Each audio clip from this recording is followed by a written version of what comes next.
Welcome to Shrimperscast with me, Steve Mansfield. And me, Paul Hill. On today's show, Blue Boys bounce back, taking 4 points from 6 in back-to-back away ties. it's a 6-goal thriller at Solihull and a dramatic last-gasp score draw at Wealdstone. We've got part 2 of our exclusive interview with Justin and Tom of COSU. And we look forward to Saturday's tough clash against Gateshead at the Hall.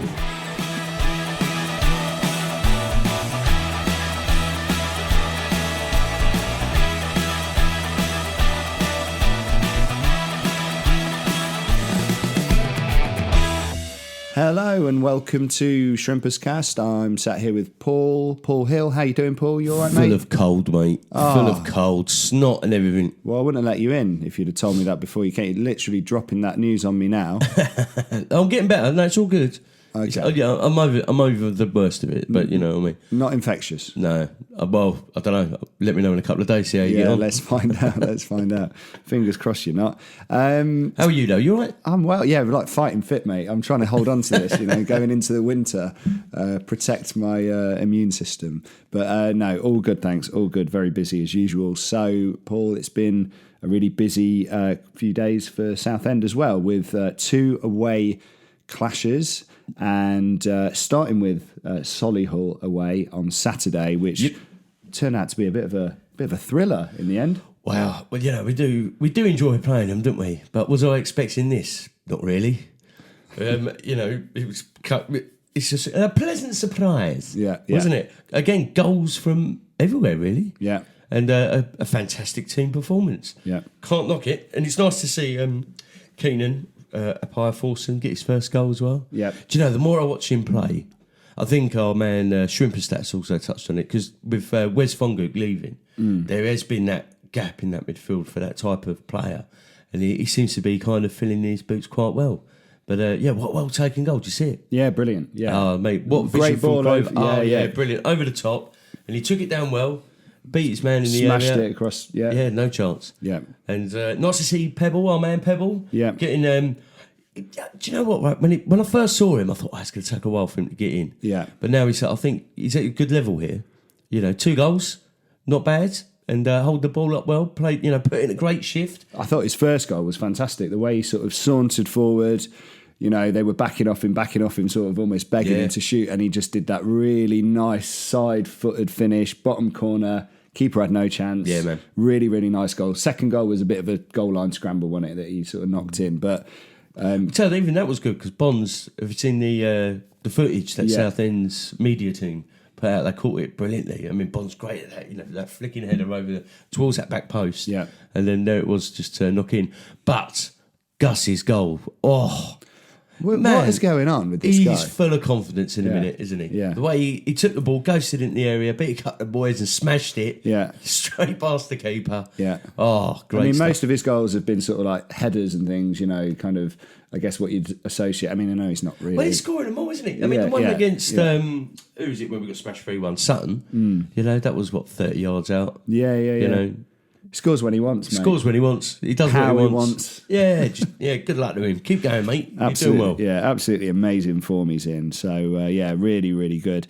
I mean, I guess this is a theme that will carry on to the Wealdstone game as well, because the new boys are scoring goals, aren't they? And creating, and that's a really nice contribution, and something that obviously fans have been really hoping for things to sort of click. But in the last 2 games they have, so you've had Pepple with a couple, Forson getting one in the Solihull game, and then last night neither of us went. We're going to catch up with Pip, aka Diversity, shortly on this match.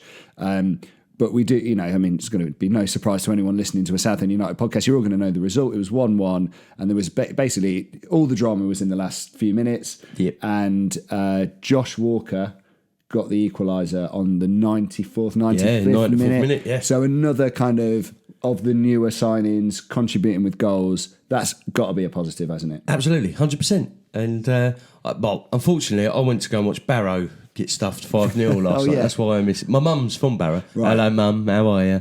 And, so my dad, I took my boy up there to Stamford Bridge. I mean, And then I was saying, I was going to my mum, Southend have done it, they've got there, they went there, got the draw. Yeah. It's a cup game, anything can happen. Yeah. And then they got turned inside out 5-0. But I was sitting there trying to keep an eye on it on my phone. The signal in Stamford Bridge is about as decent as their beer and coffee. It's shocking. Hold on, they have the beer that fills up from the bottom though. That's quite a nice. Yeah, I did say that anyway. No. They have some weird shutter thing on the bottom. They slide them over, and the beer comes up, and then they hand you the glass, and you had this space age stuff. Bit lazy, isn't it? I think it makes them more efficient. No, right. And you can pre-order your pints, can't you? Which I know you can do at Southend as well. But I think it's slightly more high tech at Chelsea. It's like a touch screen. Well, I didn't see that. I was in the shed. I'm right at the top in the gods. So I missed all of that stuff. Did you have the overhang? The little. It wasn't too bad. Okay. It wasn't too bad, but it was not like the pillar we sit behind it. No, I will never give that up. No one's going to take that pillar away from me, even if they redevelop the ground. Keep that pillar there. Why not? We love it. Paul's previews, Paul's pillars. Yeah. But no, I'm playing catch up on the game, but I'm trying to read what's obviously online. The people that went to the game, I heard it was a bit of a dull 45, and then of course they scored in the 91st. But then absolute scenes when we get that equaliser. But that is, we've got defensive worries, haven't we? Because I see Harry Taylor's not now. He might have something going on with his hammy, with his hamstring, and we seem to be conceding these late goals. We did it at Fylde. 100%. Wealdstone, and both halves, wasn't it? One point we couldn't score. Now we're scoring for fun, and now we've got problems at the other end, isn't it? Yeah, it's funny how football works. Yeah, but it's not a complete disaster. It's just little tweaks, and you'd really hope. We said this last week that those kind of lapses in concentration, I guess, like late goals. Yeah. I've only seen the highlights of the Wealdstone game. It looked very much like the cliche, a game of two halves. The first half on the highlights looked like it was all them. Second half looked like it was all Southend. And then, same as the Fylde game. Yeah, and then they, against the run of play, it looked like, we'll hear more from Pip in a minute, but it looked like they got their goal. Obviously think they've won it. Their fans are going mad. And then pops Josh Walker. But again, the man of the hour, Scott Morris with the assist. He kind of ghosted around his man, stuck in a really nice kind of low, sort of hard and low cross that was just the right height for the header. And brilliant. If he keeps playing this, at this he's going to be gone. Yeah. What's going to happen in January? Chelsea will sign him. He'll be their sixth choice right wing back. Yeah. Well, there we are. You never know. But it's mate. If he's playing at such a level at the moment in this league, and you think it's going to be difficult. If someone came in with a good offer, serious bid, and if it, say for example a top League One club, or come in, or Championship, it's going to happen, isn't it? It's going to happen. The quality's there, and he's just absolutely turned it on this season. Yeah, but that's the problem when you have players that are playing well. Yeah. People start looking at him, don't they? And we don't know if he's got a release clause and all that sort of stuff, which would be very easy to kind of trigger. But obviously, transfer window shut for those teams higher up. So, there we are. I mean, Kinsdale's obviously now gone because that's been put out there. His contract's been terminated. Yeah, I'm hearing rumours Weymouth are looking at him. Okay, but so he might end up there. So, good luck to him. But obviously, injury to Taylor now. You got, I think Ralph, did I read that right? He might be getting a suspension. I think he got booked in. I may have read that wrong. But we are really light. I mean, we've only got George Wind, Crowther, obviously the goal scoring machine. I think we need some reinforcements at the back. Yeah. But we'll have to wait and see what happens. But, it all cues it up nicely for the Gateshead coming down because they don't like a trip to Essex, apparently. Well, we'll deal with that in a minute, Paul. Don't run away with it. We've got to save these sections. So, just to let you know what's coming up, we're going to chat to Pip shortly after a little break about the Wealdstone game. He was there. It looked like it was a real riot in the away end. Obviously, with that equaliser going in late. Then we're going to bring you part 2 of the interview with Justin and Tom, which loads of great feedback we're seeing out there. We really appreciate everyone's comments and kind of questions and getting in touch and stuff. So, keep that coming. So part 2 of that will be coming up after Pip's bit, and then we'll be previewing the Gateshead game towards the end of the episode. So let's take a little break now, and then Paul is going to catch up with Pip. What a treat. Pip, welcome back to Shrimperscast, mate. How have you been, Squire? And how was the trip around the M25 to Wealdstone? Good morning, Paul. Boy, does it feel good to be back here on Shrimperscast. After a week away from myself due to some personal commitments, I am back recording and doing podcasts for loads of Southend United content creators. And this one, I've got to say, I've missed it so much. But you said about Wealdstone there and how was the journey? It was a breeze, honestly, from fans having to travel to Solihull and File. The 2 games I missed, Wealdstone comes up on my list. And for me, that's a nice local one. Only 45 minutes for me around the M25 into London. And boom, we're there. No postponement this time, which makes it even better. I think a lot of Shrimpers were confident in going there, but were faced with a goalless first half. So how did we look?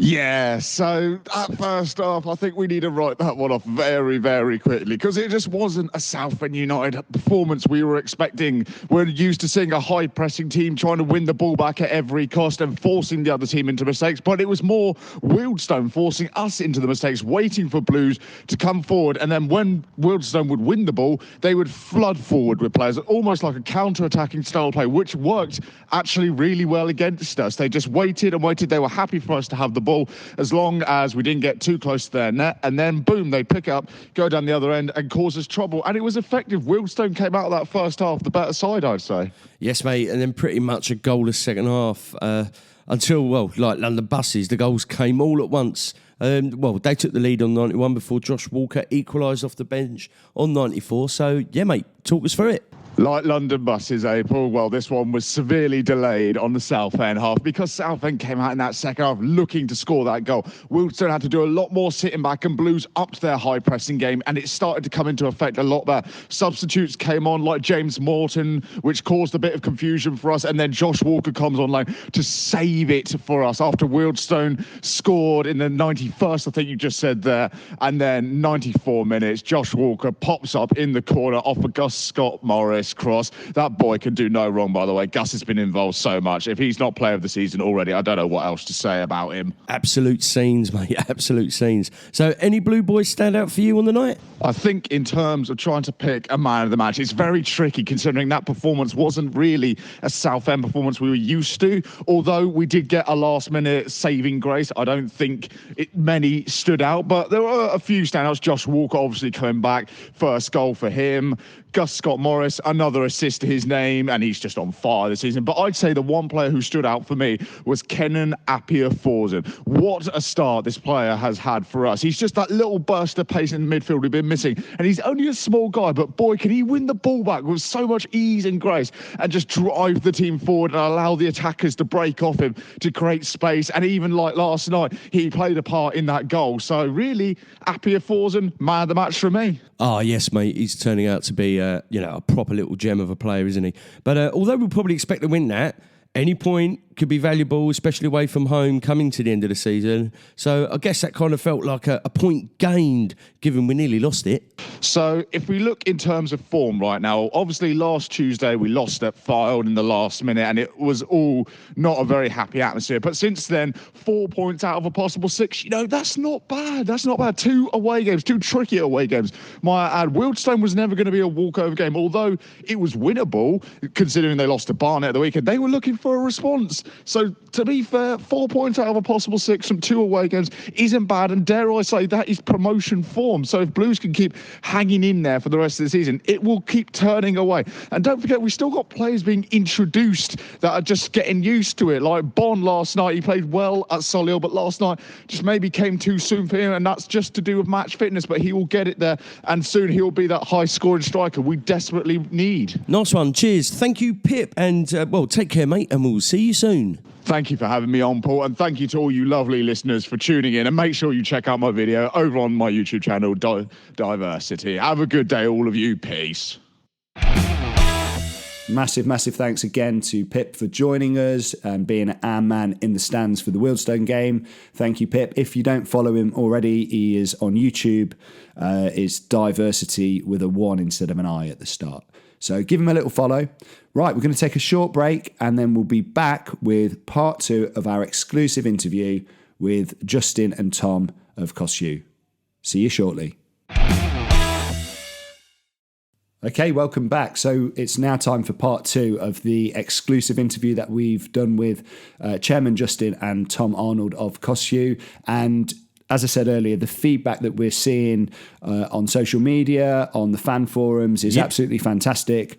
Paul, you've got a couple of comments there, right? Well, yeah. Jumped on Shrimperscone, obviously, to spread the word of this excellent interview that we held with them, and we talk about transparency and everything because we haven't had a clue what's been going on for years. So to have these gentlemen give up their time and speak to us has been fantastic. I mean, and it's reflected, as you said, in the comments and posts that we've been getting.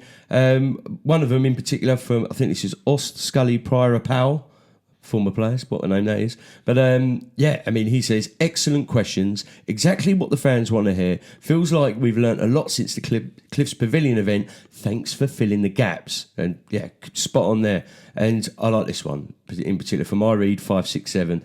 They said, enjoyed that. Rome wasn't built in a day. They have such a mess to sort out. And also remember, they've only been in charge a couple of months, even though it feels longer. Nice to have sensible people running the club and wants what is best. And I think that hits the nail on the head there, doesn't it? It really does. It really does. And, again, massive thanks to Justin and Tom for giving their time up and for being so candid, really. So here's part 2. Without further ado, let's get into it. Ray! You've been very vocal about the need to utilise the car park here for the benefit of the club and the fans, not just for parking cars, because of the good transport links, on the trains and the buses, etc. The car park's a huge asset to the club, which is one of the reasons it's always been targeted by property developers. Because you talk about Luton's and Bournemouth and teams like that, they don't have car parks like this. It's a massive, massive space. What are the plans? I mean, obviously you've spoken about a fan zone. You said that's a little way off yet, but obviously that brings money into the club. I mean, are you looking at maybe building flats on this site, which could bring additional revenue into the club? Is that something that's on the agenda? Yeah, I would expect some flats around the edges of Roots Hall. And the club would earn from that? Yeah, so the club, we'd own that land. So if we rent it or sell it or whatever we do, it would be for the benefit of the club. I would expect some flats out there. Obviously, our starting point will be we have a stadium. What does the stadium need? How much car parking does the stadium need? The East End will have conference and banqueting. It needs parking. So we'll sort the football side first. But there's some fairly obvious areas where residential would make sense. And we also might want to build some commercially stuff like bars, gyms, creche, whatever. Yeah. Again, we'll get an advice from someone on, do you do a brewery or do you do a gym? Ideally, that both those next to each other could be quite useful, actually. But yeah, I think we'll have some resi and I think we'll have some commercial stuff like gyms and stuff. And then, of course, we'll have the stadium and we'll get architects to map it all out and have the right mix. Are you looking to buy the land next to the club shop as part of that? The council lands? Yeah, we're talking to the council about that, yeah. Okay, so make it an even bigger patch to develop. Yeah. I mean, make no mistake. The more stuff you can get at the right price, the bigger your options are. Yeah. So yeah, we would. Anything we can do. I mean, there's also regeneration of the area as well. I live 20 minutes down the road, so whatever we do, will have the community in mind, and if we want to regenerate the surrounding areas as well, make it as viable as possible. Destination club that we'll go on about. People come and visit it. We want them to enjoy it, and so that's it's not just a case of just throwing some flats up and moving on. It would be a well thought out kind of No, and I think people just want to hear, because in the past we were promised financial slipstreams from stuff that would go into the club, to take over from maybe the days when there was a market here that used to put money into the club, because football is a once a fortnight business, bums on seats, but it needs to be more than that now. And I think people would like to hear that those things that were never really explained are concrete, and there are avenues coming in to chip away at that 1.7 million a year and bring that needle, bring that needle down. New East End conference and banqueting is going to be huge, I think, for that. Okay. You've been in charge now for just over 50 days. Briefly, what do you feel you've achieved and learned in that time?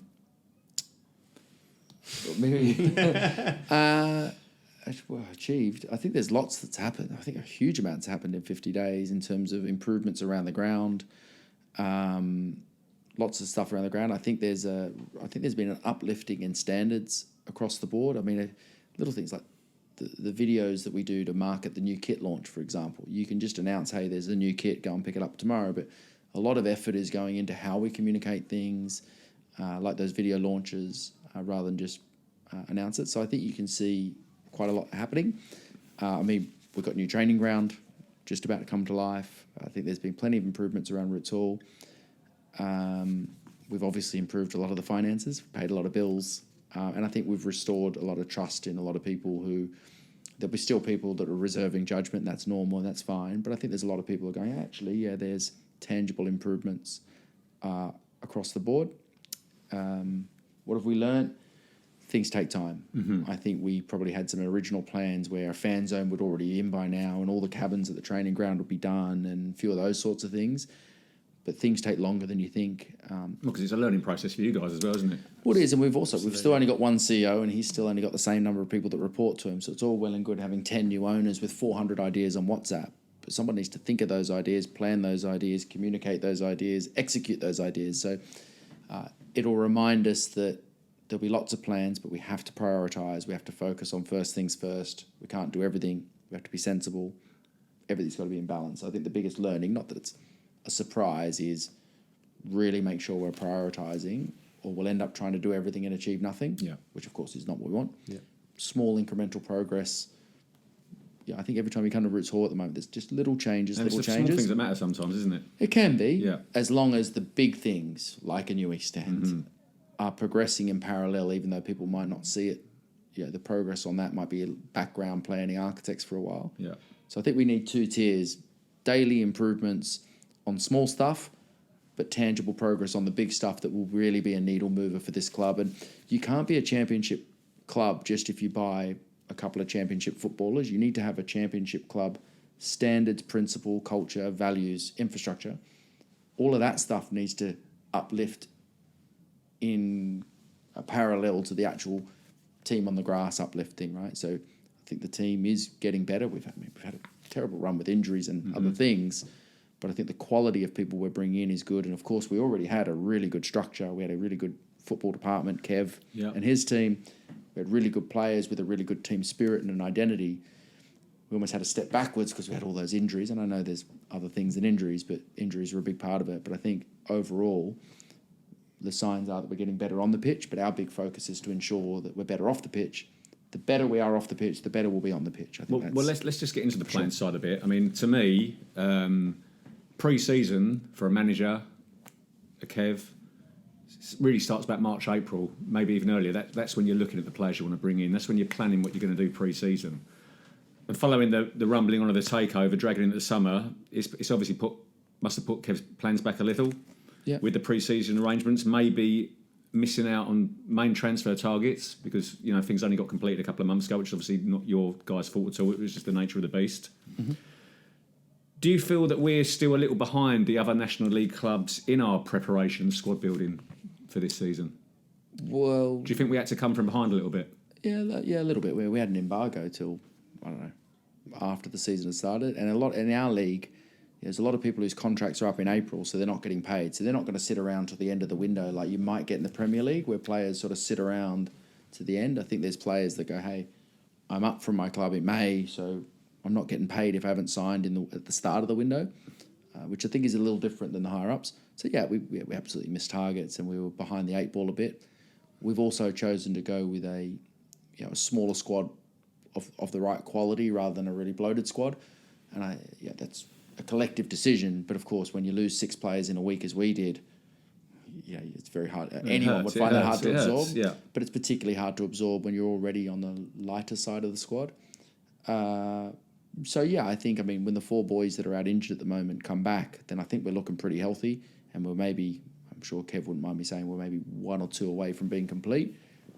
But when 6 become unavailable all of a sudden and 4 are still unavailable due injuries, it's going to hurt. Of course it is. We're a bit like, every game you watch, right?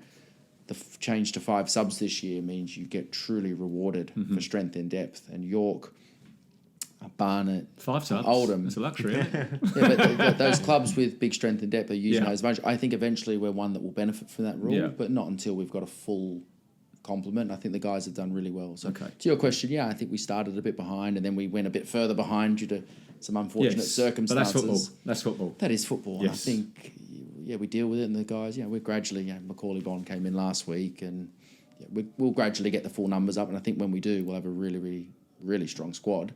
Right now, we're a bit light on numbers still, I think. Okay. Yeah. At the first game of the season against York, I was sat up in the Demigods in the South Upper. Yeah. And I heard some of the Train Spotter fans singing about us being champions this year as I sat there cringing in my seat. I mean, I think that's unrealistic, us being champions this year. And people, they should just be happy that we've got a club at the moment, the great work that you guys have done. Do you think that people need to take a bit of a reality check on their expectations this year? I think fans should be able to expect what they want to expect. Yeah, I'm I a agree. football fan, so what I expect, I don't want to fit into a box. Right, you have your own expectations of where. So I'm a pessimistic hack. I can't help being that. Well, exactly. But I'm not. That doesn't mean to say that we have when we took over, we made a financial plan where we need to get here, or we're in trouble. There is that we don't have that. I mean, the football fan in me, do I think we're good enough to be up there around playoffs? But I'd like to think so. Like our footballing department are, to me, I'm obviously biased, one of the best in the league with Kevin, the boys, and John. So I think that the foundations are there if they get what they need to. And injury, you don't know the loads of known unknowns as we keep going on about. If we stay injury free, then I think we should be up there. Is it What's your aim on the pitch this season? What's your aim? What was your aim at the start of the season? To win as many games as possible. That's we didn't sit down and go, right, our specific aim is this. And I completely agree with you. I would have said the same thing. It's like, part of what I've got to do in particular, because I obviously do a lot of speaking on COSU's behalf, is you want to try and manage expectations, but not too much that you dampen the joy of football. If some of our fans go, I think we're going to win the league this year because we finished 5th last year and we're improving, we don't want to dampen that. What we would caution is, if we don't win the league, you're going to go mental. I would ask people to be a bit more balanced there, but it's not for us to tell people what to expect and how to enjoy their football. Some people enjoy being pessimistic and grumpy, right? That's part of football, right? I'm looking at you, Benny. So, and I imagine if you asked everyone on COSU, there might be slightly different expectations, but I think we've got to... Playoffs a realistic ambition? I think they are. I don't think that's wrong to say. I think they are for sure. Just saying, because it's very hard to come top of the pile no matter what you are, bigger club, This- crowd-wise. That is very hard. Yeah, I think there's 7 teams that would all look at each other and go, we could finish 1st or 7th. I really think it's that tight. There's no Chesterfield, Notts or Wrexham. But also there's Oldham spend big money. I spoke to them. They spend more than us. And there's Forest Green are spending big money. There's a reason this league is notoriously tough to get out of. I mean, the run of results recently are just constantly. Boston, who come to us and and struggled, have now beat Sutton 3-0. You go. I think you go into every game thinking this is a game. There's no kind of clear winners or losers to me. Every game is tough. So it's hard to say this is where we should be. Playoffs then. No pressure, Kev. Well, No pressure. No. You can imagine. We're all just fans, right? So if you ask anyone their opinion, like my opinion on this particular topic, I really don't think is any more relevant than anyone in this room, right? We're fans. We'll all see it slightly differently. I'll be happy with that guy. But that's and you'll be football's happy with coming that. opinions, isn't it? Yeah, we're not sitting there going, hey, Kev, I've been on YouTube. I've seen some kid from Australia you should sign. Of course not. Yeah. The football department is the football department. Yeah. Our job is to govern and set a bunch of stuff. It sounds a bit boring, but we're still football fans. We all have our hopes. But I think, last year, maybe Kevin's the right person to ask, and he said at the start of the year, I just want to improve.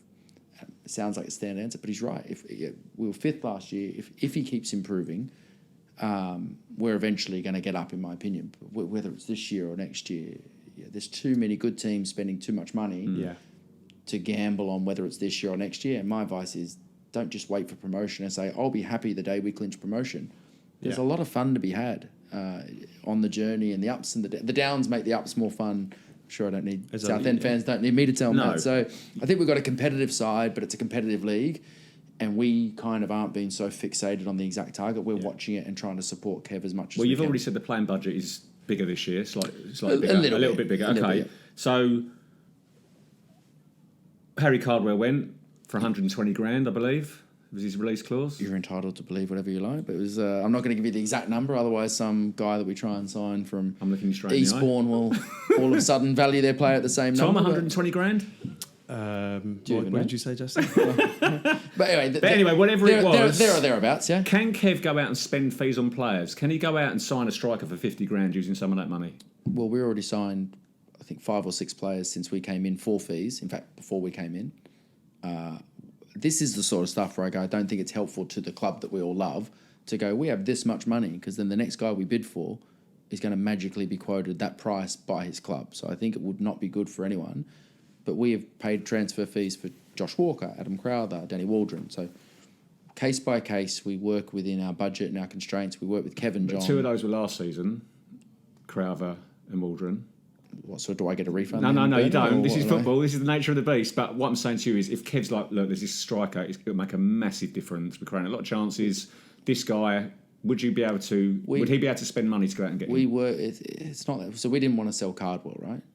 We didn't flog him out and say, how do we get Cardwell? So it got paid.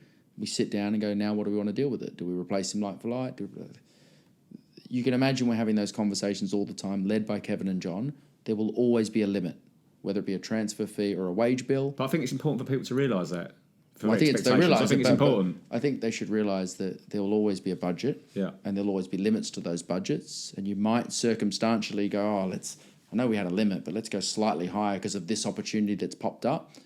We're not rigid, but there'll always be limits. And we work with Kevin and John on how we set frameworks, and they will ultimately spend the money the way they want to on the targets that they want within the budget. Was it disappointing to you that Harry Cardwell decided to go to Forest Green Rovers? Historically and crowd-wise, a much smaller club than us. Yeah, I look at this 2 ways on the Harry situation. Do we wish he stayed? Yes, obviously. That goes without saying. But I think that sometimes you can be a victim of your own success, in that you go back to the footballing department again with John, Kevin, and the boys, that I think Harry's an example of how good they are. That you see someone, you bring him in, you go on about, but you mentioned the trust process, and in the footballing world, if you become a club that takes talent in, develops it, you attract other players into the club. So I think first of all, Harry coming in and going to another club is testament to what these guys have done internally with the team and player development. Well, he had his best ever figures here, didn't he? By far.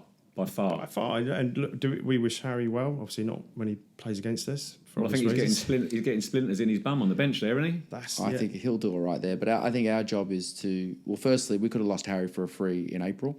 His contract was up. So it was good business, wasn't it? I think it's good business. Yeah. We'd have rather still had Harry and the money. Let's be clear on that. But Did you try and make him stay, offer him any more money?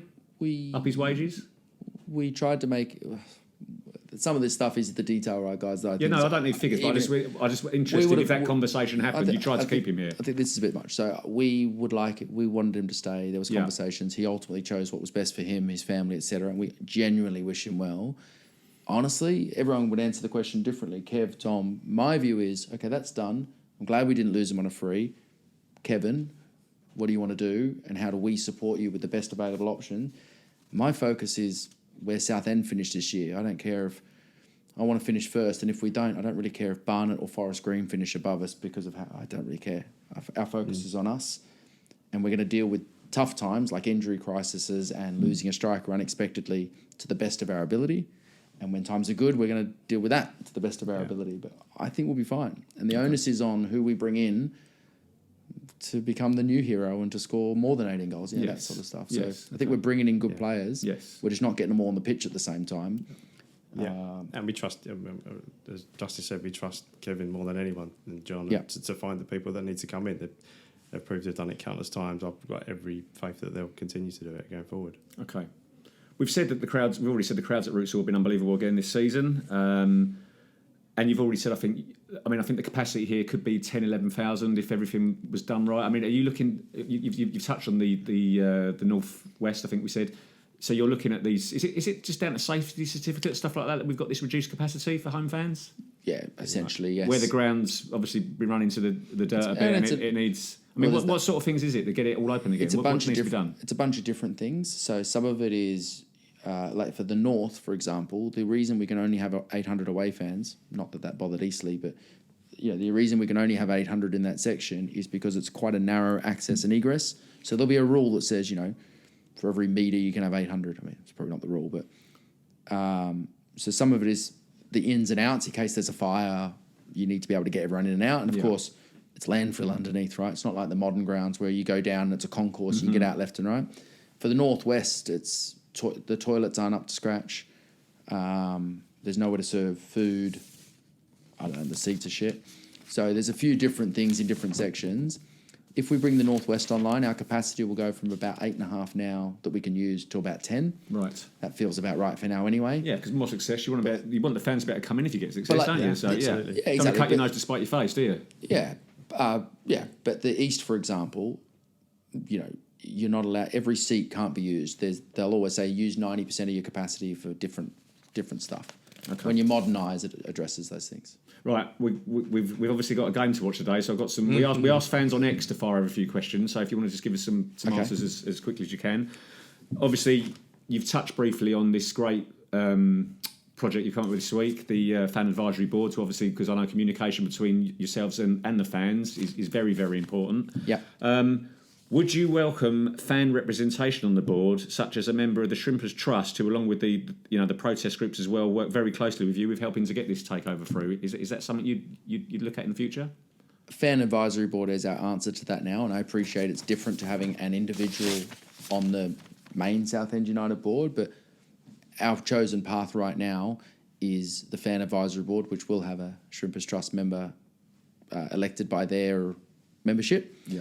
And then various other fans as they're appointed. So that's what we want to do right now. We'll always be open to different things, but that's how we want to tackle that right now. Okay. I think we've touched on it a little bit again, because the club did do a few years ago, they did a trial where they did put fans on the North Bank because so many few away fans come in this division. Yeah. Would you bet, is there any possibility of getting fans back on the North Bank this season? And in the future, I mean, obviously we've spoken about producing this lovely cop one day.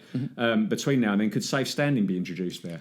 Safe standing is something we'll look at. I think right now, when we bring the Northwest back online, I think my understanding is we actually need to have a meeting about this at COSU and decide, but my understanding is I think what's best for a bunch of factors that might not be obvious is that our home fans go in that Northwest area, which is 1,400, because we're going to sell out home fans a hell of a lot more than we sell out away fans. Yeah. That little home section at the moment is limited to that 800. So I think if we put 800 home fans there, then have this big gap of disparate away fans and then back to our pretty noisy West Bank. I think for various reasons, home fans will go in the Northwest. Away fans will stay where they are for now. One day I'd love a new North Bank, which will be properly the home end, proper new cop end.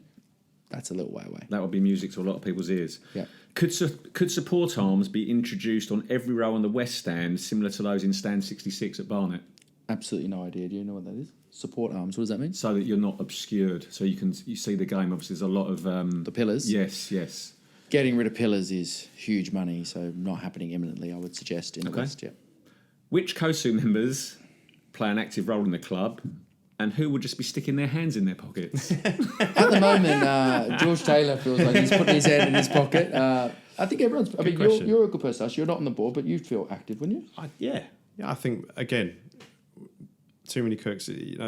We're all active. Like, there's a daily chat. There's constant communication. We're all active in very different ways. Don't forget, we've all got full-time jobs as well, right? So I might need to get one, actually. you might need to get one, but Justin doesn't, so he should be doing it all the time anyway. But so there'll be weeks, or there'll be a couple of days where you might not hear from someone, and someone else is quiet, and they take up the lead on something, and they're like, "I've got this file, but I'm travelling or going around here." So it's a real collective team where sometimes you might not hear from someone for a few days because they're travelling or somebody else. So there's no, he's just there for the money, he's just doing that. It really is a collective, and we all chip in various different ways. Okay. The food at Root Stall has been terrible for years. When are the food trucks pulling up? I think it's quite nice. Tom likes it. We'll look at, it's a boring answer, we'll look at food as well as everything else as we do. But one of the things we need to do is improve the facilities. I mean, I look at, again, a small club, but when I went there last year, Ebbsfleet, and I was really impressed with what they did on the outskirts of their ground, that all the fans are accessible to, nice bit of German sausage as you was walking around, you could smell that. we did all these street foods and stuff like that. And, it was simply done, but well done. This comes back to what you learn, and everything takes time. But the first thing, obviously, I want to do is like, can we get this guy and get this guy and get that guy? Just park them over there. There's so much red tape and things you have to step over. And like if we could click our fingers and have food vans driving in now, like you would do it. But it has to be planned properly. It has to be done correctly. And you get yourself in trouble, put yourself back another 2 months, etc., etc. So yes, we're aware of the F&B or food and beverage improvements that we are looking into improving. They've done some stuff. I think they've changed beers over based on feedback. It's not all about the beers, Justin. People want to eat as well, mate. Okay, it's not about the liquid lunch. It is, though. It's about the food. No, Right. we'll look at it. Everything needs to improve, but we'll take time. Do any other players, such as Guz, have release clauses in their new contracts? I can't imagine if we did, we'd tell you. I think that's another example of why on earth would we communicate that. But it's not a standard practice, is what I'll give you, Bernie. Okay. Since taking over, what has been the most problematic? Your questions, Bernie. No, I'm only kidding. Most problematic is the money.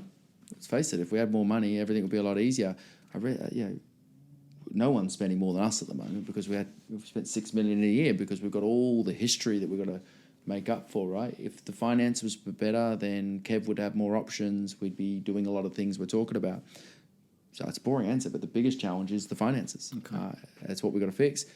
And yeah, I think just how slow it is to get anything done in a regulated stadium. You can't level of patience. Like we'd let's just chuck a container there with beer. It's surprising to me just how restrictive what we think is logical actually takes to do. So that'll just mean that things take 6 months where we thought they'd take 6 weeks. Maybe that's just our naivety. It is what it is. Okay. Why no apology from the club regarding the fold postponement or offer to pay travelling costs for fans? I mean, it was not that you haven't spent any money already. Well, incidentally, I mean, the train broke down, and I think we're going to lose about 15-20 grand in compensation for that, right? So nobody won that day. I don't know what the standard policy is if a game is cancelled for unforeseen. I thought there was an apology. I'm pretty sure there would have been we apologise, but due to unforeseen circumstance. I'm not social media, but I would have thought there would have been an acknowledgement. But I'm not.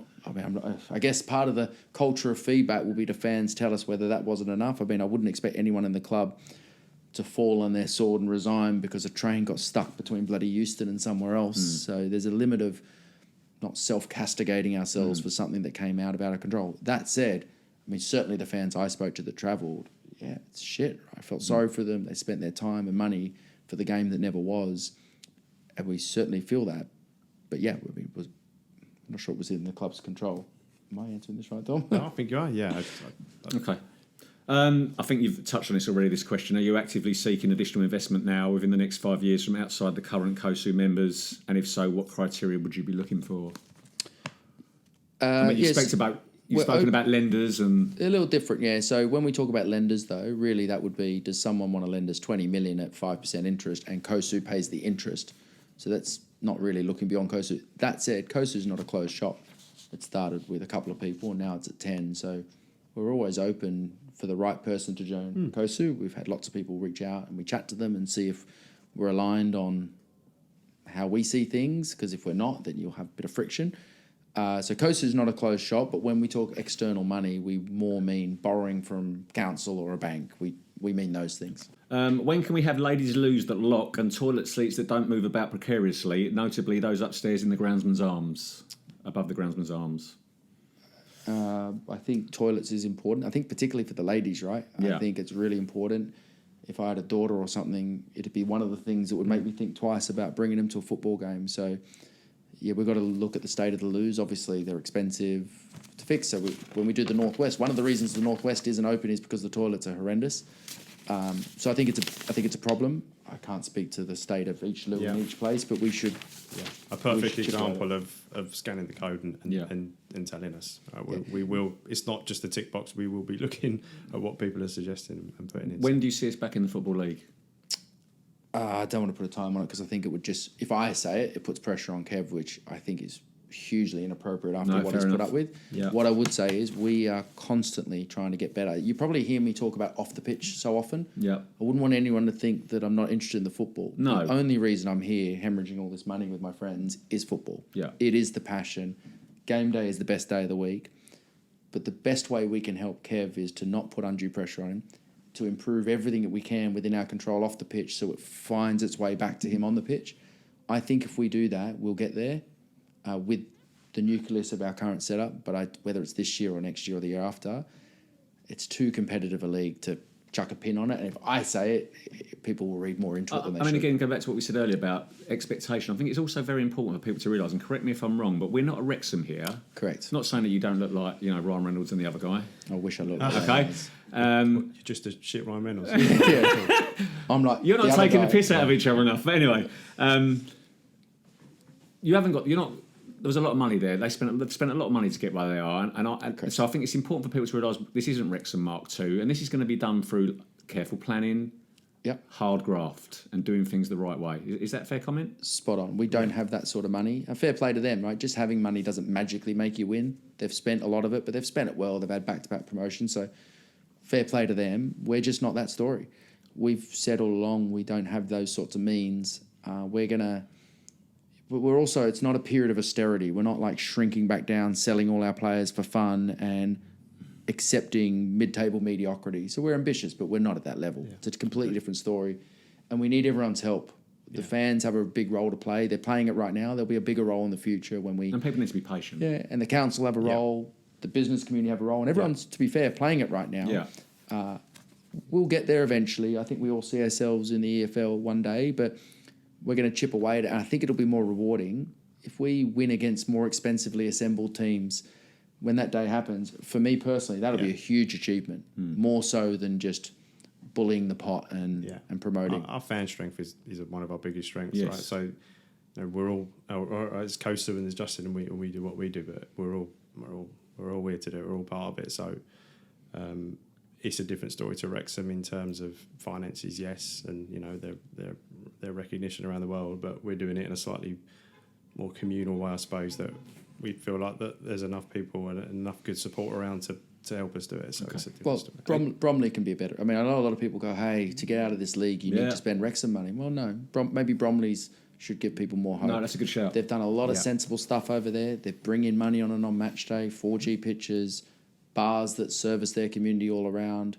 I don't know their club that well, but it's a good model. There's other examples of a well-run club can move up the league sustainably. Luton, great example. Right? Yeah, Luton. Yeah, so there's examples when you look. Plymouth, I think, had a brilliant couple of years sustainably, right? They got 100 points or so in League One with 14th biggest wage bill. So I worry that sometimes people think the only way out is to do a Chesterfield or a Wrexham.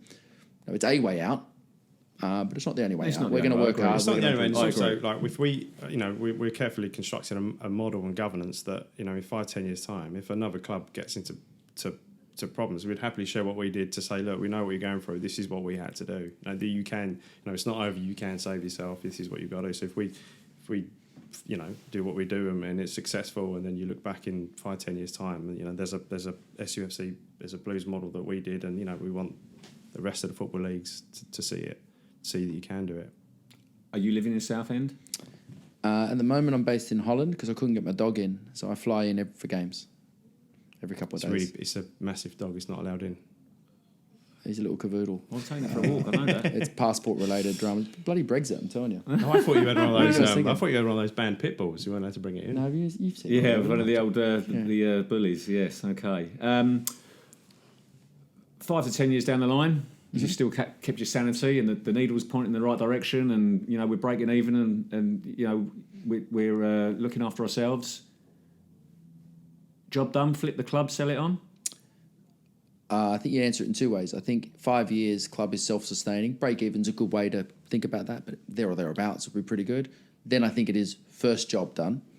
And then the second job is, okay, if we're breaking even, we'll have a lot more options. Say we're still in this league in 5 years breaking even, we will be able to say, Kev, here's another 500 grand. Let's try to move the needle now and do it. So yes, job done, I think, when this club is financially break-even, because then I can say, guys, we promised not only would we save your club in 2024, we promised we'd do some structural changes so you're not beholden to your owners anymore and their whims and their finances. So, yes, it would be, to a degree, very much job done if we're financially break even. But the club won't then go, okay, cool, now what? The club will set loftier aims. What our involvement is individually will depend on circumstances for every one of us. People will come and go. People's shareholding will go up and down. New people will come in. If we've done our job right, it shouldn't matter so much who the owner is. Yeah. Right now, it matters a lot.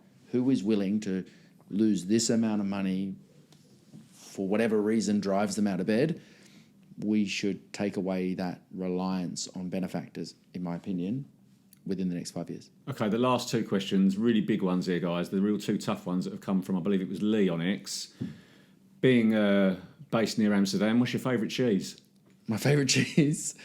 I can't exactly. Gouda, I'd have to say, for my wife. But melted cheese is probably the real answer. Any cheese melted on a toastie, done. Okay. And for you?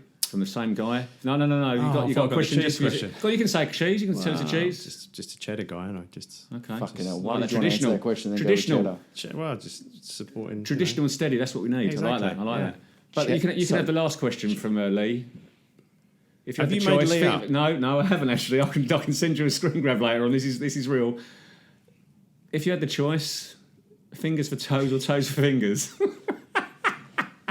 Well, I know this one. for sure. Well, actually, we'll quote fingers for toes. Well, I guess I'd use we spoke about this before actually. Is this in the COSU WhatsApp chat? Yeah. Come on. You've licked it to me and said, "What are we up for here?"